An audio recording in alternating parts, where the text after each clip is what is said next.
गाई चाहिँ second part हो होइन। सेकेन्ड पार्टमा चाहिँ मैले सर्पलाई त्यो खेलाइरहेको छु। अनि सेकेन्ड पार्टमा नि हाल्छु मैले भनेको, सेकेन्ड पार्टमा नि नहोला जस्तो छ।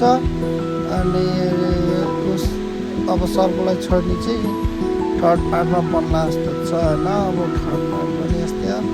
तर यो सर्प चाहिँ कस्तो लाटो के भएर लाटो हो।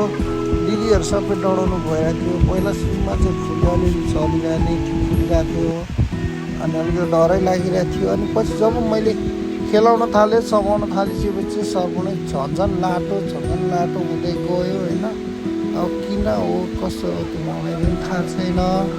मैले सर्प समाउनु छोडेर चाहिँ थुप्रो भइसकेको थियो।